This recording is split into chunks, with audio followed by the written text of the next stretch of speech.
ஐய்யயோ! காய்கறிகளா எங்களுக்கு வேண்டவே வேண்டாம் அப்படின்னு சொல்லக்கூடிய குழந்தைகளுக்கு கூட இந்த மாரி காய்கறிகளெல்லாம் வச்சு ஒரு கூட்டு வச்சு குடுத்து பாருங்க. கண்டிப்பா நல்லா விரும்பி சாப்பிடுவாங்க. எங்க ஊர் சைடுல ரொம்ப ஃபேமஸான அவியல் எப்படி வைக்கலாம் அப்படின்னு பார்க்கலாம் வாங்க. இதுக்கு தேவையான காய்கறிகள் வந்து கத்தரிக்காய், புடலங்காய், பீன்ஸு, கேரட்டு, வாழைக்காய், வெள்ளரிக்காய் இப்படி நெறைய காய்கறிகள். அது எங்க ஊர்ல இப்படி அவியல் காய்கறி அப்படின்னு கேட்டாலே இவ்வளோ காய்கறிகளும் கட் பண்ணி குடுப்பாங்க. இந்த காய்கறிகள நீள வாக்குல கட் பண்ணணும் பாத்துக்கங்க.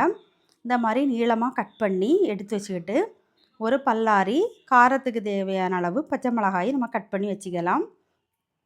இந்த சமையலுக்கு தேங்காய் எண்ணெய் ஊத்தி நம்ம செய்தோம்னு வச்சுக்கிடுமே, நல்ல மணமாவும், ருசியாவும் இருக்கும். அதனால தேங்காய் எண்ணெய் கொஞ்சம் ஊத்தி கடுகு வெடிச்சதும் நம்ம கட் பண்ணி வச்சிருக்கக்கூடிய அந்த பெரிய வெங்காயமும், பச்சை மிளகாயும் போட்டு வதக்கிக்கலாம்.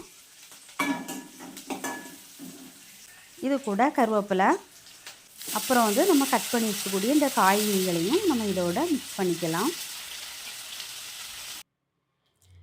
இதுக்கு வந்து தண்ணி நெறைய ஊத்தி வேக வைக்கக்கூடாது. கொஞ்சமா தண்ணிய அப்படிக்கா இப்படிக்கா லேசா தொளிச்சு, நம்ம குறைஞ்ச தீயில ரொம்ப கதகதன்னு எரியாம கொஞ்சம் சிம்ல வச்சு வேக வைக்கணும். இதுக்கு நம்ம கொஞ்சமா தேங்காய், கொஞ்சம் மஞ்சப்பொடி, 2 பச்சை மிளகாய், ஒரு 2 பல் பூண்டு, கொஞ்சமா ஜீரகம், ஒரு கொத்து கருவேப்பிலை போட்டு நல்லா நைஸாலாம் அரைக்கப்படாது. கொஞ்சம் கொரகொரப்பா இந்த மாதிரி அரைச்சு எடுத்துக்கணும். இதுக்கு வந்து கொஞ்சமா புளி சேர்த்துக்கலாம். இப்போ நமக்கு புளி வேண்டாம் அப்படிங்கிறவங்க ஒரு மாங்காய் சேர்த்துக்கலாம். மாங்காய் நம்ம இந்த கூட்டுக்கு சேர்த்தோம்னா புளி தேவையில்ல. நான் வந்து இப்போ மாங்காய் இல்லாததுனால புளி சேர்த்துருக்கேன்.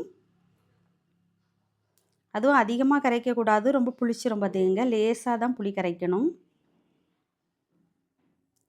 இப்போ வந்து நம்ம இதுக்கு தேவையான அளவு உப்பு போட்டு, ஒரு 5 நிமிஷம் இந்த மசாலாக்கள்லாம் இந்த காய்கறியோட இணையது மாதிரி நம்ம வந்து கொஞ்சம் வேக விட்டு இறக்கி எடுத்து வச்சுக்கலாம்.